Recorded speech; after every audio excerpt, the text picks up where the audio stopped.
Thank you so much for joining, Sam. I'm super excited to have you on the show. I'm your host, Dantes. I'm here with the one and only Sam Kwak. I can't wait to jump in. Thanks for coming, Sam. Thank you a lot. Appreciate it. Awesome. So, Sam, I've read a little bit about, you and your brother. Like I said, I watched one of your videos on YouTube. I thought it was amazing. We obviously got this together, reached out. So I'm sure you could do a way better job in terms of kind of telling the Dwell listeners about kind of what you guys have been up to lately and kind of what you guys do. Sure. Yeah. So, hey, everyone. My name is Sam Kwak. For those who don't know us, the Kwak brothers, my brother Daniel and I are business partners. We've been doing real estate for about 4 years. And mainly what we do is we buy and rent out apartment buildings. We also fix and flip houses, apartment buildings as well. So a lot of what we do in real estate space, we don't necessarily buy or sell as a realtor as much. We are more so on the investing side. So now what we do is we dedicate our spare time in helping other individuals get started in real estate, whether that's fixing, flipping, wholesaling, or buying and holding. That's why we have one of our YouTube channels, the Kwak Brothers. But our main mission is to help as many people as possible find their place in their business and find their success in real estate investing. So kind of from like a split, how would you kind of describe your business? Are you guys flipping 50%? I mean, just like on a ratio basis. Yeah. So right now we're working on a couple of fix and flip projects in the East Coast. So we got a couple of projects in Virginia. Mainly right now we have a buy and hold. We're actually buying a portfolio here in Illinois. We have another set of portfolio that we're still negotiating. That's in Michigan. Yeah, Michigan and Indiana. So a lot of what we do as far as rental properties is in the Midwest area mostly. So we're talking about Indiana, Michigan, Illinois. More so now we're migrating more towards Indiana and Michigan. And when it comes to fixing and flipping, we like to do the East Coast or oftentimes the West Coast. Yeah.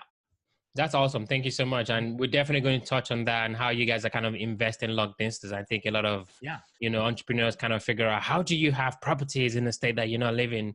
Sure. So I think we'll definitely touch on that for sure. But I kind of want to rewind back, right? Why real estate? Yeah. So, if you really look through the history, the main reason why we have all these wars, the reason why wealthy people are wealthy is because of real estate. I mean, you look through history, people would declare war for more land. I mean, Rome, I'd say the Roman Empire was the biggest real estate investors in history, if you really think about it, because they invaded, France, they invaded Germany, and ultimately invaded England. Right back then, it was known as Britannia. They wanted more land. They wanted more subjects where they can tax the subjects. And they want to create a passive income. The emperor wanted a more passive income. So if you really look at it, all the wealthy individuals and the powerful individuals across history, they all were obsessed with owning real estate.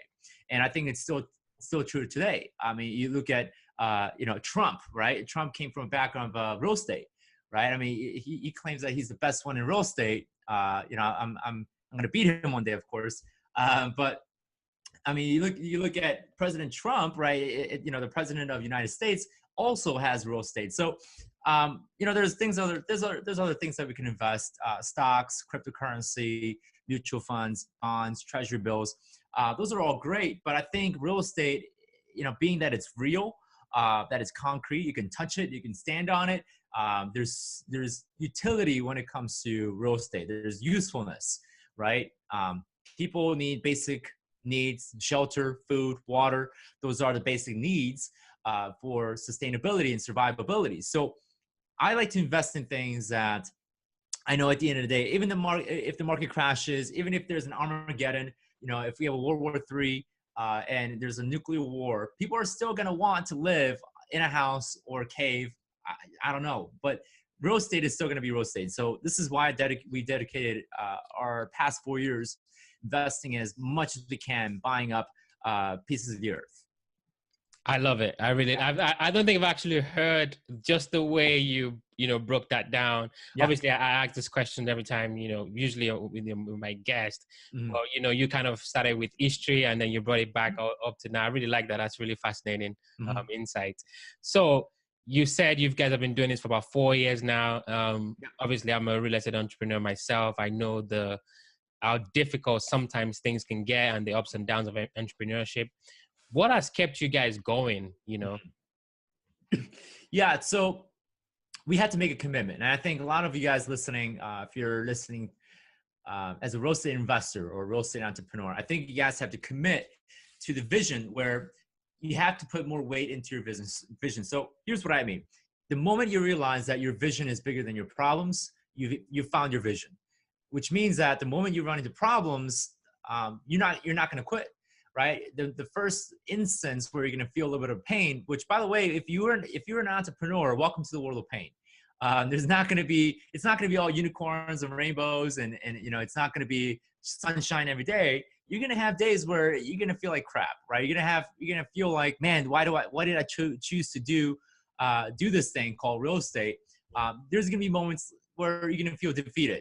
Now, when you know that your vision, the big picture goal is bigger than some of those days that you're going to feel like, you know, you don't want to do this anymore, you know, you got yourself your true passion in life. So for me, you know, there's instances where I wanted to quit and you know, I thought about maybe, you know, the corporate world has better or greener pasture, right? But I had to come back to my vision and passion. You know, whether you're doing this for your family, whether you're doing this for your own freedom, whether you're doing this because you want to have, you know, sense of achievement, you have to go back to what initially started you what started you into being a real estate investor and recommitting to that. Right? If you can't commit or recommit to real estate investing as a whole, both benefits and the problems that come with, then you gotta look somewhere else. Yeah, that's really good as well, Sam. And you know, my wife and I also discussed this. You can just have a 9 to 5, right, and get home at 6 and check out, sure. Right? But for me personally, actually, with the 9 to 5, you can get that. I have friends who earn up to 300,000, 200,000 a year. But the thing is, when we pass on, you can't pass your title of chief developer or chief financial officer to your daughter or your son. So I think, and no matter what we say about Trump, for example, that institution is going to be passed on to his kids. I mean, that's already happening. Mm-hmm. So I think that's also what I love about real estate. There's a possibility effect, right? You can pass that on to the next generation. Absolutely. Yeah. So the other thing, so you know your why. That's what kind of is giving you this mental toughness to keep going. Yeah. What was your first deal? How did you find it? How did you fund it? Yeah. So our first deal was actually a four single family portfolio. So we ended up buying 4 houses in one transaction. We actually found the seller through Facebook. So what I was actually doing was kind of interesting. I was on Facebook group in a local buy and sell and trade group. And I remember posting an ad that said, hey, I'm a real estate investor. I'm looking for maintenance people. So in fact, back, long before I even got started, I was looking to start building my team, right? Maintenance team, management team, legal professionals. So I was building my team and I posted an ad, and this one gentleman reached out and said, hey, I'm a real estate investor as well in your area. I'm looking to sell some properties. Here's the list of properties I have. Take a look. If you're interested in buying, let me know. Right. Of course I was interested in buying, right? I was looking to get started. So back then I was working with a mentor at the time, showed my mentor what I was doing, decided to negotiate with the help of my mentor. And we bought the property using owner financing. For those who don't know what that is, it's an idea of being able to negotiate directly with the seller and making monthly payments to the seller in exchange for the ownership rights instead of having to go through a bank. So we ended up closing. We bought 4 houses at 10% down, 6% interest, 15-year amortization, which we're paying off the seller financing as quickly as possible to build equity. And the property at optimal rent, the 4 houses cash flow is about $600-700 a month. So that was my first deal. And then from there, we went on, bought another house. We went on and bought an 8-unit. And then we went to a 36 unit, and then we went to a 24 unit. And then along the way, we did a couple fix and flips along the way. Of course, do we make mistakes? Yes, I think everyone will eventually will make mistakes along the way, but it's what you do to remedy those mistakes and how you respond to those mistakes that makes all the difference in the world. So to kind of give you an idea where Daniel and I are at in terms of deals, that's how we started, and we're at 75 rental units today, looking to pick up additional units by the end of this year. Awesome. So you Yeah. mentioned mistakes, and we're definitely going to touch Yeah. on that as well. But real quick, in terms of owner financing, I can just almost hear somebody listening on our conversation, and they're thinking, well, why would a seller want to give you, a mortgage? Mhm. Why would a seller want to be the bank? What would Yeah. you say to that? Yeah, so there's going to be different varying factors. Obviously, one being if the property is in a less desirable neighborhood and the seller knows that they won't be able to sell through a traditional means, seller financing can be a way to sell the property as soon as possible. A lot of times, sellers may have their own share of battles that you will never know about, right? A lot of times we meet with the seller. They don't necessarily want to confess, but they may tell you, well, they may tell you something else, but really they may have some personal challenges. Maybe they're going through a divorce. Maybe they're going through a sick relative, a sick spouse, where they can no longer manage and keep the property around. So what they do is they want to maintain the cash flow for sure, and they don't necessarily want to have to deal with putting it on the market, listing it, and so on. So they know the fastest way to sell it is to offer seller financing, where the bank isn't going to get involved. And as soon as, most experienced real estate investors know when the banks get involved, it gets trickier. So seller financing, there's different motives, right? One being maybe the market is terrible to where banks aren't approving as much loans. I know back in 2011, 2012, 2013, even though we weren't investing at the time, people couldn't get approved for loans. So what a lot of people had to do is sell owner financing, because they still wanted to sell, but the banks weren't approving loans, right? So there's different circumstances. One of the ways that we negotiate for owner financing is, letting the sellers know that they can defer their capital gain taxes using seller financing. But it's usually a combination of different things. They may have personal problems. It could be a financial issue, economic issues. It's a combination of a little bit of three things that motivate the sellers to want to even sell using owner financing. Okay, so thank you so much Yeah. for that. Yeah. Definitely, we can't, just brush it for the mistakes, right? I think it's also important, usually on podcasts, on a lot of podcasts now, Yeah. it's very easy to talk about like the wins. I made $50,000. I, wholesale the deal, and it's just so much. And I'm trying to, on my podcast, not to be a downer, but I'm trying to get a baseline. Like, what's the reality, right? What are people not actually talking about on podcasts? Like, what's the truth? I'm trying to be that guy somehow. Sure. Why not losing my listenership, right? Yeah, I mean, that's important. Really, it's kind of hard to talk about and be vulnerable, especially if you're a podcast host. I mean, I'm a podcast host. It's really hard to talk about your own mistakes and, being vulnerable, but I think we're all human, right? I think the more we show our humanness, and this isn't going just to Ola, I think it's going for all of you guys. If you're looking to raise money or build trust with business partners and build trust with your investors, the more human you are, the more likable you become, and people want to do business with humans. And if you make a mistake, apologize, right? And if you make mistakes, share it with people, because people generally want to help you, and people are generally want to encourage you to become better. So, in order to really, really become successful in this business, you kind of have to let the ego aside and share your vulnerabilities, and let others work through you and help you as much as possible. Yep. So, I mean, definitely a good segue into my question. Sure. Can you give us just one mistake, just pick anyone, and what was the situation, and how did you actually tackle it? Sure. So we actually, about 2 years ago, we did a fix and flip, and it didn't go quite as planned. We were expecting $30,000 of profit, and I'm still confident that the property would have sold for the way it should have, but the appraisal came back basically $30,000 less than what we were expecting. So it definitely killed their profit.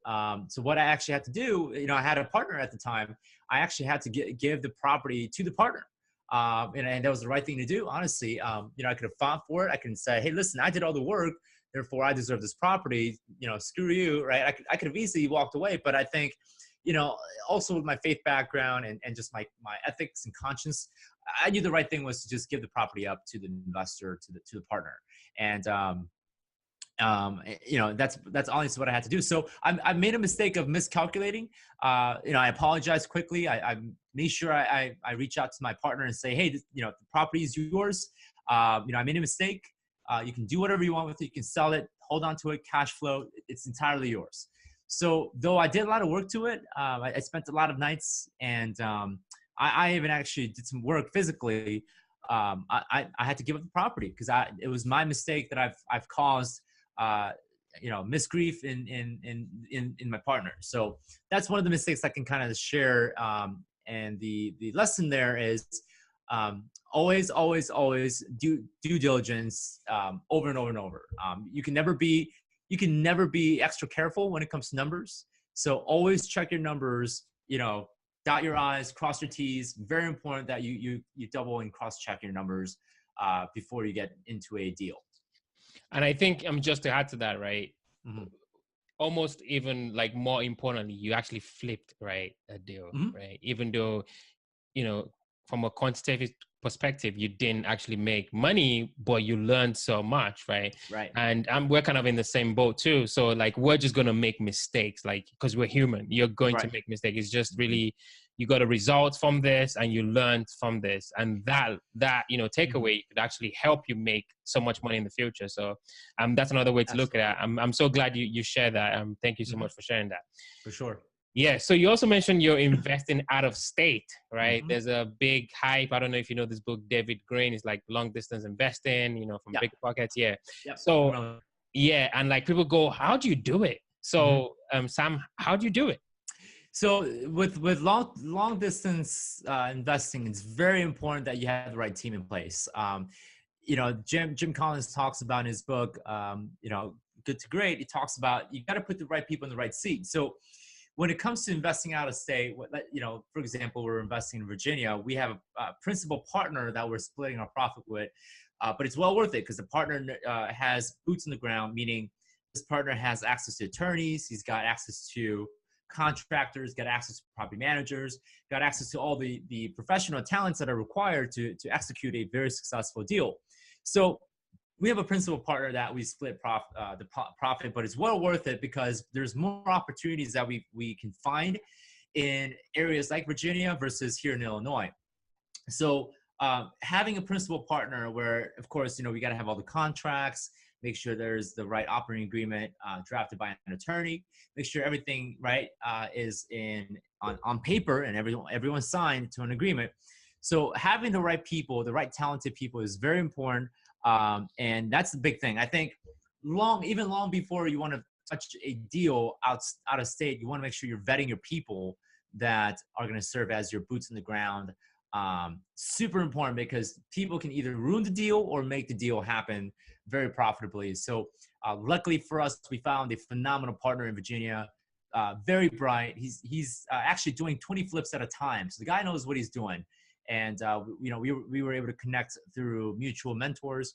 So helps to know also how this person got trained, where is his education is coming from. It's very important to make sure that when you're working with someone, check their financial statements, get, their background. If you need to go as far as doing a background search, I would do it. You want to make sure that you're not partnering up with some criminals. So when you vet people, be more careful about vetting people than properties, because properties don't necessarily want to kill you. People will. So make sure you vet your people for sure when you're doing out-of-state deals. Yeah, very, very important. Yeah, we can have a whole another podcast about partnerships. I've been in good and terrible ones. So, I mean, that's really a good segue. You mentioned the keyword mentors, right? There's a lot of talk on real estate forums and just generally on podcasts about, mentors, right? Do you pay for mentors? Do you have a non-pay? Is it really worth it? Some mentors ask for $20,000, coaches, blah, blah, blah, blah. What Yeah. are your general thoughts? So my thing is there's good doctors and bad doctors, right? You go to a bad doctor, they're going to give you terrible advice and they're probably going to give you the wrong prescription, right? And a lot of times they'll take your money and they'll run. There's also good doctors that will give you a good prescription. They'll make good diagnostics of what's wrong with your body. So the same is true with the mentors. And I think, are there bad programs out there? Absolutely, right? I think, and unfortunately, I have to say this, more often than not, there's going to be bad programs out there that are just wanting to get your money and run. That's how greed works. And unfortunately, with real estate, it is a lucrative business. So obviously, you have a lot of salespeople, marketers creating programs that necessarily doesn't help much. But equally, on the flip side, there are really good programs that will help you, that will add tremendous amount of value into your journey, will definitely reduce the amount of time of learning that you have to devote yourself in. And I won't necessarily make any pitch now, but there's good programs, and I would say the best way to vet it is get a non-biased, non-opinion based reviews. Get fact-based reviews about certain courses that you want to work with. I'm a big fan of paying for coaches. I recently paid for a coach. I paid $12,000 for a business coach. He actually happened to work with Will Smith, also worked with several Hollywood actors as a coach. So I ended up hiring him, and he's been great. He's helped me actually double my business in just a couple of months. By incorporating a couple of things in my sales scripts, and also the way that we call our sellers and buyers, and also dealing with negotiation tactics. So hiring a coach isn't a bad thing. You just need to find the right people. If the NBA and NFL professional athletes have coaches, then if you want to get to the pro level, you gotta work with a third party mentor or coach that can really help you get to the next level for sure. Like, I really, really like that. I love the doctor analogy. Yeah, that is that is so true. Great analogy. Before we go into the quick rounds, I definitely want to touch on one thing. So you were flipping, you were buying single and family, then you kind of went into multifamily. I don't know if it was kind of swift, but can you just talk about that transition, and also kind of the same format? How did you find the multifamily, and how did you fund it? Did you syndicate? Yeah, we do a lot of syndication for sure. We do a lot of partnerships. It's actually kind of easier to deal with multifamily than single family. A lot of times because right now, and we're in a very unique time where there's actually more money in the market than there are deals. So right now it's a seller market, meaning there are people, there are more people looking to buy properties, which elevates the cost, which drives the cost of real estate in general. And what tends to happen is there's more money that is ready to be deployed than there are deals. So right now it's actually easier to do multifamily just because when the price points are higher and there's more money in the market, it's easier to syndicate than it is to buy, single family. But that transition, there's differences in single family and multifamily in the way that you manage as well, the way that you'll operate the asset. And a lot of times with multifamily, you're going to want to do a lot of what we do is value add. So we'll do a lot of repairs up front, invest a lot of cash up front, make repairs, raise the rents, squeeze more equity and cash flow out of the building for the long term. So there is definitely more.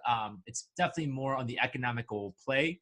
You're going to look at more numbers with multifamily, just because it's the primary factor, the primary driver of the value in multifamily is how much income does it generate. So there's a little bit of differences, but it wasn't much. It wasn't a big jump. It wasn't a big transition.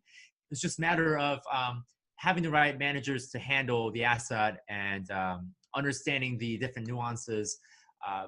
With multifamily, you're gonna actually have to pay more expenses versus single family. But with multifamily, there's more scale, economy of scale than single family. So there are differences, but again, when you have enough experience, you kind of pick up on that. I recommend people getting started with the smaller 2 to 4 unit type of multifamily before they jump into 36 unit or 24 unit. So how did you guys find that deal? Yeah, so the 24 unit we found through actually was listed on LoopNet, And it was the way that we presented the deal that made more difference than where we found it. So LoopNet, we found that, you know, obviously it was listed. We were still able to negotiate for owner financing, but we were able to point out the fact that the seller was going through some tax issues, and we knew how to kind of overcome that issue. So our offer to the seller came from the standpoint that we were helping the seller versus someone who was bringing cash and may have a higher price, wasn't thinking in the perspective of the seller. The 36 unit, we actually had a partner who already had a relationship with the seller for a long time. So, you know, that was a no-brainer. The seller wanted to sell to us because my partner had a really long time relationship with the seller. The 8 unit, we actually did by direct mail. So we did a direct mail campaign across the market, and we had someone call us saying, hey, I have a distressed property I'm looking to sell. And we ended up buying that property on owner financing as well.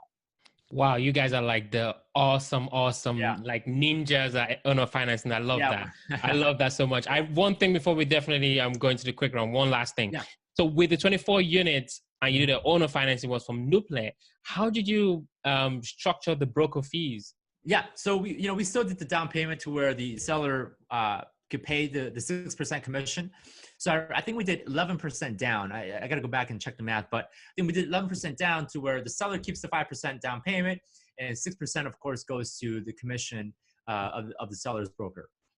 I really love that. That's really creative. I love that. Yeah. So, I mean, Sam, I can keep going, and even I really wanted to jump into, Chop My Mortgage, which actually you can talk about that just really briefly. I think a lot of our listeners could really learn from that.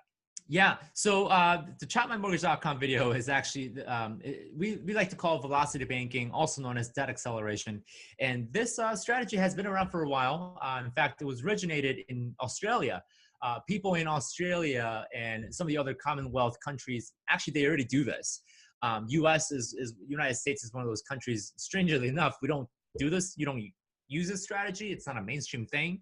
But the idea is the debt acceleration strategy, velocity banking strategy, the premises of the strategy is basically taking a 30-year mortgage and paying it off within 5 to 10 years without adding a single penny to what you're doing now, or changing your income or changing your expenses. So when I tell people that, they're like, well, how does that work? Do you pay extra into the mortgage?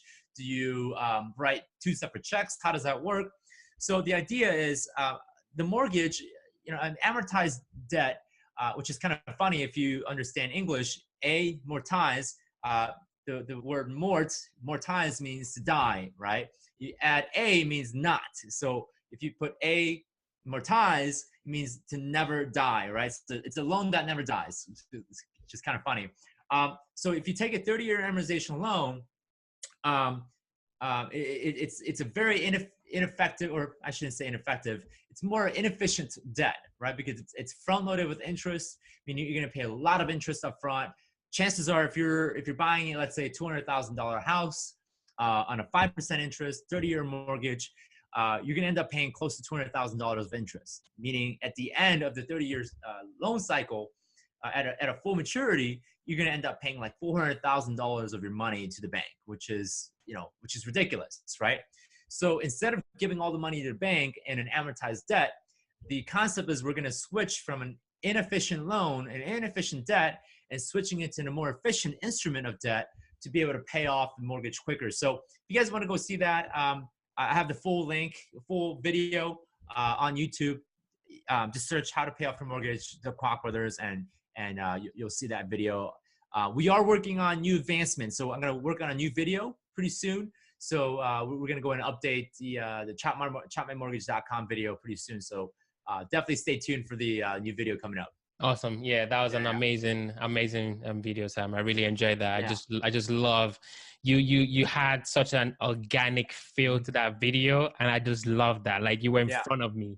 Do you know what I mean? That's awesome. And I was like, I love that, because it's like Sam is in front of me breaking this down for me, and Yeah, I'm not that intelligent, so I didn't get the whole picture. And I know you have like more videos on your website, but I was like, wow, this is amazing. I love it. definitely dwelling into the quick round. These are going to be quick questions, quick answers. You ready, sir? Yeah, for sure. All right. First question. What would you say is unique about you, Sam? What makes you different from the next guy or the next girl? My background as an immigrant definitely has me hustling at a whole different level than some of the guys that were born here. I love that. I could definitely relate with that. Yeah. 100% relate with that. Yeah. Absolutely. Second question. I see you got books all over. What was the last book that you read? And what was the one thing that you learned from that book? Yeah. So the book that I'm just finishing now is Smarter. I got it right there, actually. Smarter, Faster, Better by Charles Duhigg, who also wrote the book, The Habits. Something that I read is understanding how to make your decisions ahead of time, so that when that situation comes in front of you, you know that you already made that decision in the past. So it allows you to become more efficient and faster in the way that you think and how you make the decision in a situation where quick decision is needed. Oh, wow. Yeah, that's a good one. Yeah, I could have used that today, actually, before talking to my contractor. Right, perfect. Final question. You've got talk about mortgage, you've got your actual business, you're running, obviously your assets. I'm sure you speak as well. What do you do for fun? That's a good question. So I love spending time with my wife. I am married, so sorry, ladies. One less rich guy out of the game. I love skiing. I love outdoor sports. I have a little bit of redneck in me, so I love anything that involves in shooting, archery. I haven't done hunting yet, so I definitely got to do hunting for sure.